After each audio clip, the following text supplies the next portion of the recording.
Նախագծի գլխավոր գործընկերն է Converse բանկը, ֆինանսական աշխարհի ձեր հուսալի գործընկերը։ Բարև ձեզ սիրելի հեռուստադիտողներ, եթերում է մեր պատմությունը հաղորդաշարը։ Այսօր խոսելու ենք 1770-80-ական թվականներին ազատագրական շարժման կարևոր կենտրոններից մեկը հանդիսացած Մադրասի ազատագրական խմբակի մասին։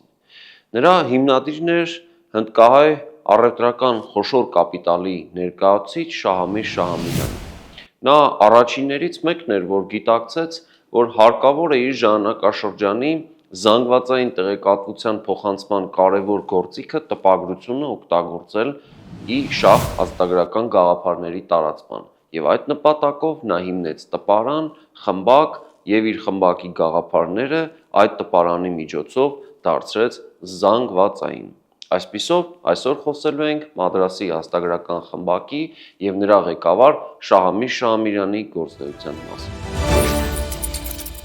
Շահամիր Շահամիրյանը ծնվել է 1723 թվականին Նոր Ջուղայում։ Այդ ժամանակ Նոր Ջուղայում իրավիճակը բավական փոխվել էր։ Դրանից ընդամենը 1 տարի առաջ աֆղանները ապստամբելով պարսկական իշխանության դեմ արշավել էին նրա խորքեր եւ հասել մայրաքաղաք Սպահան, ավերածություններ արել այդտեղ, գրավելով քաղաքը եւ փաստորեն Նոր Ջուղան հայտնվել է նոր իրականության մեջ, երբ որ հայ առևտրական կապիտալի այս կենտրոնը, կարելի է պայմանական ասել նույնիսկ հայ առևտրականության մայրաքաղաքը, փաստորեն լրջագույն կորուստներ է ունեցել։ Եվ այս հետ աֆղանական, այս հետ արշավական շրջանում է, որ փաստորեն ծնվում եւ իր պատանեկության շրջանից գործունեություն է ծավալում Շահամիր Շահամիրյանը։ Պատանեկության շրջանում նա վաստակում էր ապրուստի միջոց դերձակությամբ։ Հետագայում նրանց ընտանիքը երբ տեղափոխվում է Հնդկաստան եւ հաստատվում են Մադրասում, այստեղ նրա գործունեությունը նոր թափ է ստանում։ Օգտվելով տեղի առևտրական հնարավորություններից նա շատ արագ, հատկապես ադամանդագործության ոլորտում հաջողություններ ունենալու եւ նրա վաճառքում մեծ նյութական միջոցներ կուտակելով դառնում է Հնդկաստանի ամենահարուստ մարդկանցից մեկը։ Շահամիր Շահամիրյանը կարճ ժամանակ անց մտածում է, որ հնարավոր է այս կապիտալի հիման վրա ավելի լայն գործունեություն ծավալել։ Եվ այստեղ նա ստանում էր տարբեր արձագանքներ բուն Հայաստանում տեղի ունեցող իրադարձությունների մասին։ Եվ հատկապես նրա համար կարևոր նշանակություն է ունենում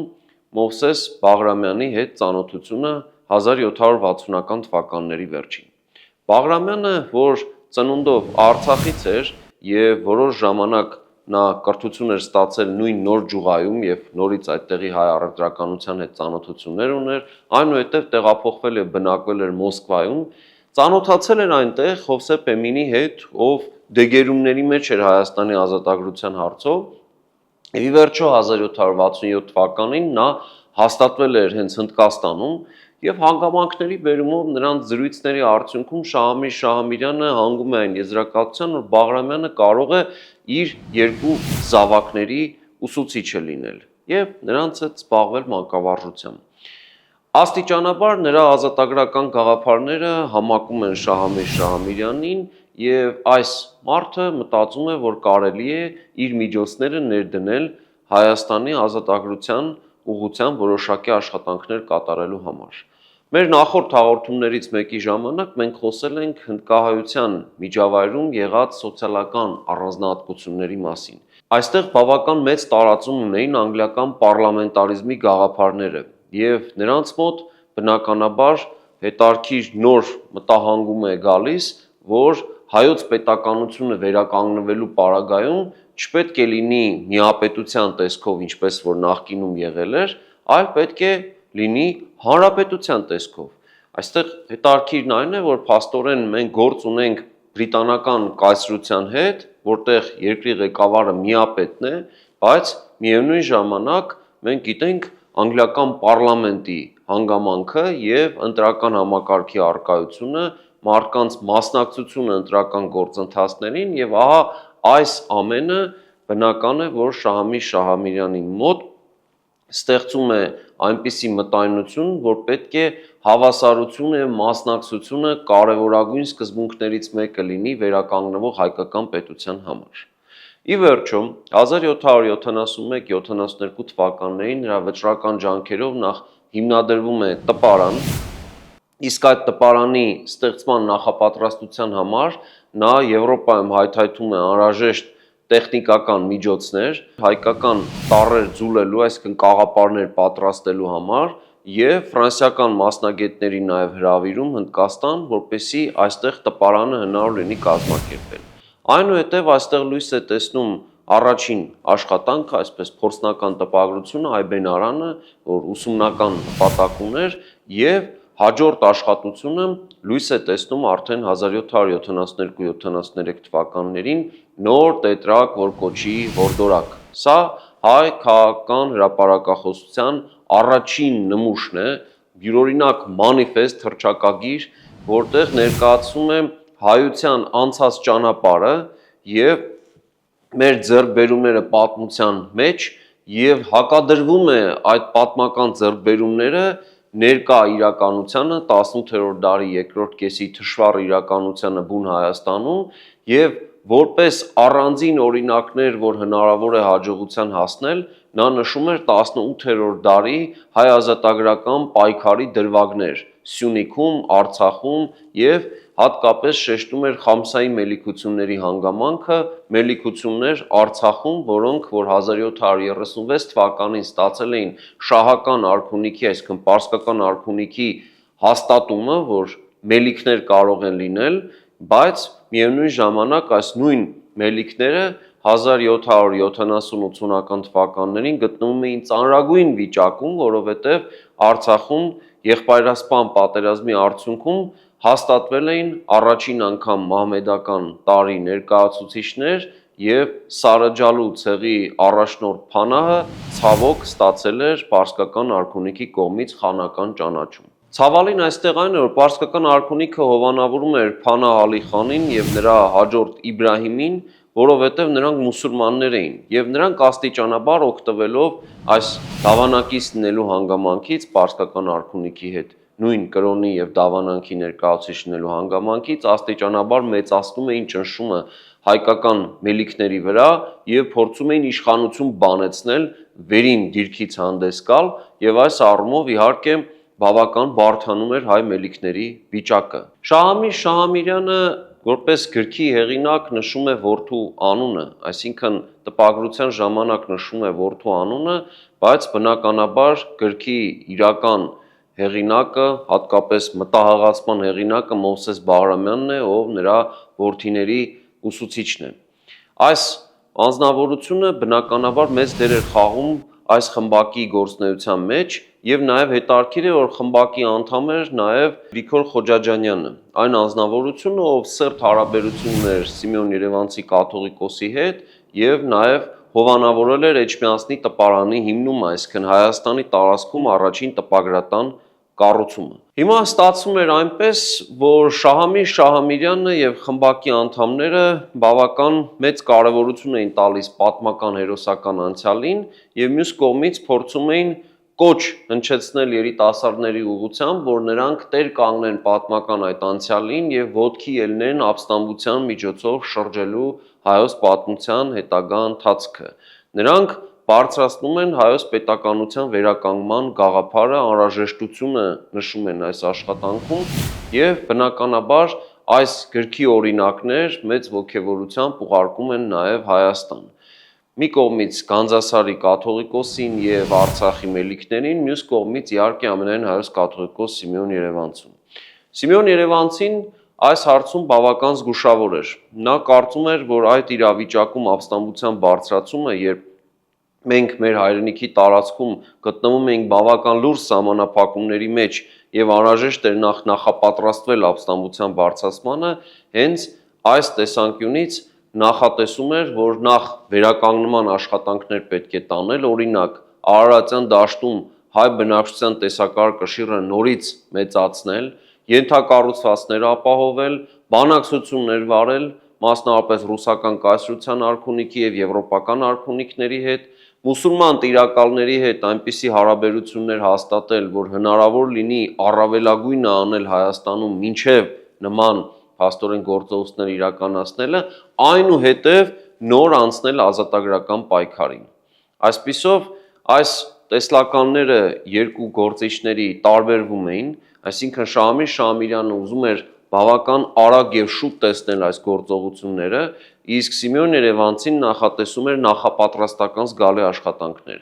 Եվ դրա համար էլ կաթողիկոսը որոշակի զգուշավորության կոչ էր անում Շահամիր Շահամիրյանին, իսկ երբ որ արդեն Մովսես Բաղրամյանի գաղափարները շատ ավելի տարածվեցին, նա կոչ արեց դադարեցնել գործունեությունը եւ խնդրեց հորդորեց Շահամիր Շահամիրյանին հեռացնել Մովսես Բաղրամյանին այդ խմբակից եւ տպարանի հետ առնչությունից։ Հետաքրքիրն այն է, որ Խոջաջանյանը պատրաստ էր շարունակել իր ներդրումը ունենալ այս գործունեության ոլորտում, եթե կաթողիկոսը իր համաձայնությունը տար, այսինքն այստեղ շատ կարևոր էր, որ լիներ լիարժեք փոխհամաձայնություն բոլոր հարցերում եւ իհարկե մենք չպետք է մոռանանք շատ կարևոր հանգամանք։ Հայաստանում ինչ իրավիճակ էլ ստեղծվեր, եթե օրինակ ապստամբությունը չհաջողեր, ապա հայերի համար պատասխան պետք է տար շահական արքունիքի առաջ ոչ թե Մադրասի խմբակը, այլ ամենայն հայոց կաթողիկոսը Սիմեոն Երևանցին։ Այս հանգամանքը նա հրաշալի հասկանում էր եւ դրա համար էլ նա ավելի զուսպ եւ հավասարակշռված գործողություններ էր ակնկալում Մադրասի խմբակից։ Շահամիր Շահամիրյանը մի քանի տարի անց կազմակերպում է հավելվածի տպագրություն։ Նա կազմակերպում է Վենետիկի Մխիթարյան միաբանությունում քարտեզի հրատարակում, որտեղ Հայաստանի աշխարհագրական միջավայրն է պատկերված եւ նաեւ գաղթաշխարհի մի մասը։ Եվ սա իհարկե պետք է լրացուցիչ կոնկրետ տեղում Հայաստանի տեղանքը պատկերացնելու հնարավորություն տար եւ նաեւ սրանով նա եւս կանգ չի առնում, արդեն 1780-ական թվականներին կազմակերպում է եւս 3 հրատարակություն։ Նախ առաջինը նրա համար շատ կարևոր էր ազատագրվելիք Հայաստանի համար որևէ նախագիծ, օրենքների ժողովածուի սահմանադրության նախագիծ կազմակերպելը եւ միևնույն ժամանակ Հնդկաստանի հայ համայնքի, մասնավորապես Մադրասի հայության համար ինքնավարության որոշակի կանոնադրություն պատրաստելը։ Եվ այս առումով իհարկե լույս են տեսնում երկու աշխատություններ, որոնք այդ փառած աշխատությունը իբրև ստեղծվելիք պետության սահմանադրության նախագիծ եւ տետրակ, որ կոչի նշավակ աշխատությունը, որը փաստորեն Մադրասի հայության ինքնավարության կանոնադրություն էր։ Ստացվում է, որ Շահամիր Շահամիրյանը իրեն որոշակի կանոնադիր գործառույթներ էր նաև վերապահում եւ այս առումով իհարկե նշավակի լույս ընծայումը 1784-85 թվականներից հստակություն է մտցնում հնդկահայ համայնքի ներքին կյանքի կազմակերպման հարցերում։ Մյուս կողմից որոք այդ փառած աշխատության հրատարակումը իհարկե արդեն օրենսդրական հիմքեր էր նախապատրաստում ստեղծվելիք հայկական պետության համար։ Գիրքը լույս է տեսնում 1780-ական թվականների վերջին եւ մեծ դեր է խաղում փաստորեն հայ սահմանադրական մտքի առհասարակ իրավաստեղծ մտքի զարգացման պատմության մեջ։ Երրորդ հրատարակությունը, որի մասին իհարկե կարևոր է նշելը, դա նոր տետրակի ռուսերեն թարգմանության հրատարակումն է Պետերբուրգում 2000 տպաքանակով եւ այստեղ հետաքրքիր է, որ ռուսական վերնախավը իր որոշակի մասնակցություն է ունենում Իշխան Պոտյոմկինը, Սուվորովը, Կուտուզովը եւ այլ նշանավոր դեմքեր, ովքեր հայտնի են մեզ Ռուսաստանի պատմությունից, իրենց ներդրումն են ունեցել այս գործի լույսընծայման հարցում եւ ստացվում է, որ առաջին անգամ ռուսական իրականությանը ներկայանում էր հայոց պատմությունը։ Այստեղ ամբողջական թարգմանություն չէր, միայն պատմության եւ աշխարհագրությանը վերաբերող հատվածներն էին եւ ստացվում է, որ ռուսերենով առաջին նմանատիպ գործն էր դրվում շրջանառության մեջ եւ ռուսական վերնախավը կարող էր արդեն հրատարակված գործով ծանոթանալ Հայաստանի տեղանքին եւ պատմական հերոսական անցյալին։ Հետաքրքիր է, որ քարտեզը հրատարակելիս Վենետիկում պատկերվում էին քարտեզի շուրջ բոլորը հետեւյալ անձնավորությունները։ մասնավորապես Արամ Նահապետը, Հայկ Նահապետը, Տիգրան Մեծը եւ իհարկե Տրթատ III մեծ արքան որպես քրիստոնեությունը Հայաստանում պետական կրոն հռչակած անձնավորություն։ Եվ նաեւ շեշտվում էին այստեղ հստակ երանգներով դրոշներ եւ այս առումով կարծեք մարտական կոչ հղվեր երիտասարդությանը եւ այս հերոսական անցյալին տեր կանգնելու որոշակի տրամադրություն փոխանցվեր մարդկանց։ 1780-ական թվականներին լույս տեսած ամենակարևոր գործը իհարկե Որոգայթ փառած աշխատությունն է։ Որոգայթ փառածը, որ 520-ից ավելի հոդվածներ էր պարունակում, ուներ հետևյալ նշանակությունը, այն սահմանադրության նախագիծ էր եւ փաստորեն հրատարակվել է աշխարհում առաջին սահմանադրության ընդունումից հետո 1787 թվականին ԱՄՆ-ում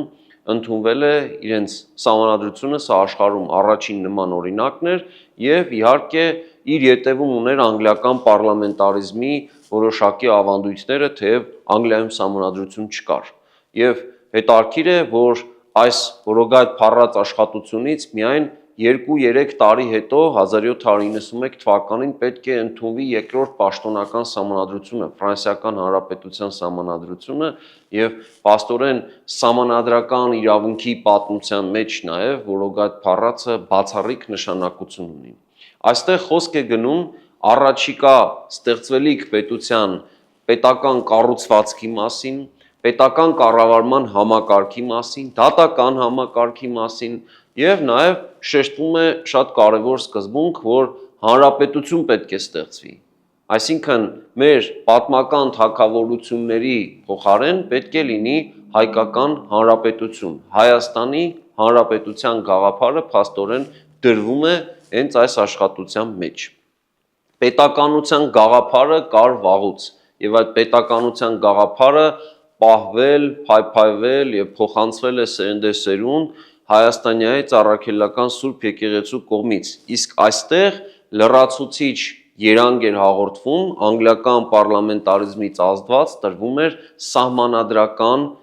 այս նոր համակարգի ստեղծումը եւ հանրապետության ստեղծումը։ Շեշտվում էր, որ պետք է լինի եռաստիճան դատական համակարգ, պետք է լինի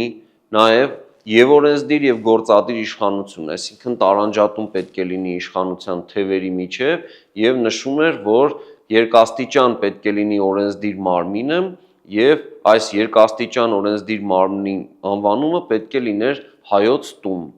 իսկ կառավարությունը նախարարությունների ընդհանրություն էր, որը պետք է գլխավորեր նախարարը, որ ընտրվում էր հայոց տան կողմից եւ կարող էր հեռացվել իր զբաղեցրած պաշտոնից, եթե գործեր ի հակառակ պետության շահերի։ Նա լինելու էր փաստացի զինված ուժերի հրամանատարը եւ ընդհանուր առմամբ պետք է ստեղծվեր 90,000-անոց զորք եւ այդ 90,000 զորքից 69,000-ը պետք է լիներ հետևակ եւ նաեւ այստեղ խոսք էր գնում, որ Հայաստանի Հանրապետությունը պետք է պայմանագրեր ունենալ ռազմաքաղաքական դաշինքի մասին ռուսական կայսրության հետ։ Այստեղ կարևոր է, որ հնդկահայ փաստորեն ազատագրական կենտրոնի գործիչները, որքան էլ որ բրիտանահպատակներ էին եւ բրիտանական կայսրության քաղաքացիներ, այնուամենայնիվ քաջատեղյակ լինելով Հայաստանի աշխարհագրությանը եւ տարածաշրջանի քարտեզին, գիտակցում էին, որ այս տարածաշրջանում կարող է դերակատարություն ունենալ Օսմանյան կայսրությունից եւ Պարսկաստանից հայկական տարածքների ազատման հարցում ռուսական կայսրությունը։ Եվ պատահական չէ, որ Շահամիր Շահամիրյանը նախատեսում է հարավային ծրագրի կազմում է այդ ծրագիրը Հայաստանի ազատագրության ծրագիր, որ անվանում է հարավային, եւ այս ծրագրի մեջ նախատեսում էր ռուսական կայսրության աջակցությամբ Հայաստանի ազատագրումը, շեշտում էր, որ ազատագրումը պետք է սկսվի հայերի մասնակցությամբ, հայերի ապստամբությամբ եւ պետք է մեծ աջակցություն լիներ Հրաց թագավոր Հերակլ II-ի կողմից, Քարթլի Կախեթի թագավորության այս ղեկավարից կամ պայմանական ասած Արևելյան Վրաստանի թագավորի կողմից աջակցություն պետք է լիներ եւ հետո ռուսական պետությունը պետք է աջակցեր եւ հովանավորեր հայկական պետականության ստեղծումը, պետք է ժամանակավորապես Հայաստանում տեղակայվեր ռուսական զորք, որը պետք է նպաստեր պետականության կայացմանը եւ նրա անվտանգության ապահովմանը այդ ժամանակ օսմանյան կամ պարսկական նոր հարձակումներից։ Այսինքն Շահամիրյանը պատկերացնում էր Վրաստանի աջակցությամբ եւ ռուսական կայսրության հովանավորությամբ հայկական պետության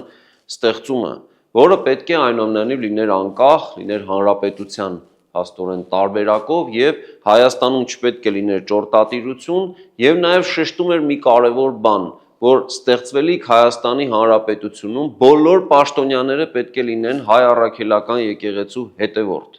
Նա շեշտում էր, որ որևէ մեկը չի կարող պետական պաշտոն զբաղեցնել, եթե չի հանդիսանում հայ առաքելական եկեղեցու հետևորդ։ Նշում էր, որ պետք է լինի խղճի եւ դավանանքի ազատություն, բայց պարտադիր հայ առաքելականները պետք է իրենց հայրենիքում ունենան որոշակի արտոնություններ եւ առավելություններ։ Այս առումով նաև պետք է շեշտենք, որ իր պատկերացումներին համապատասխան նա նամակագրական ակտիվ կապի մեջ էր նաև Վրաց Հեռակլ II թագավորի եւ ռուսական վերնախավի հետ եւ հատկապես ռուսական կայսրության հայ վերնախավի հետ։ Օրինակ Հովսեփ Արգուտյանի, որը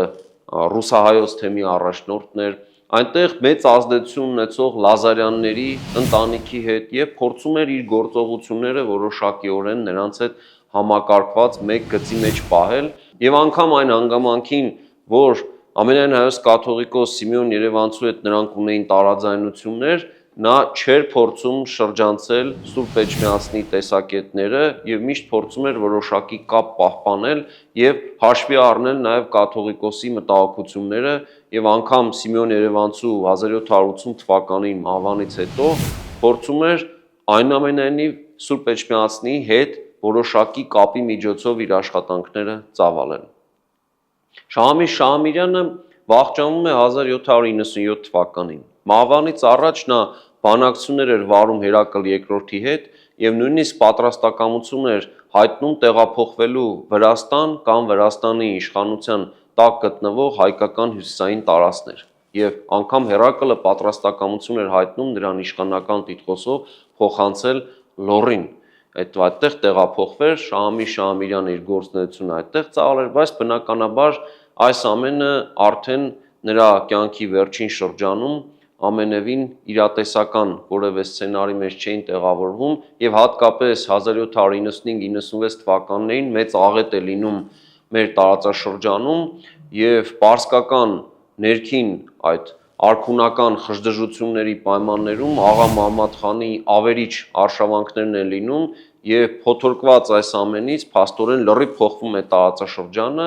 եւ Շահամիր Շահամիրյանը չի հասցնում տեսնել թե ինչպես պետք է հետո ծավալվեն իրադարձությունները եւ իր պատկերացրած գործողությունների մի մասը իրականություն դառնան։ Օրինակ ռուսական կայսրությունը ինչպես պետք է մտնի տարածաշրջան 1801 թվականից սկսած եւ ինչպես հետո արդեն 1 դար անց 1918 թվականին պետք է ստեղծվի իր պատկերացրած արդեն նոր ձևի պետություն, հանրապետություն, Հայաստանի առաջին հանրապետությունը։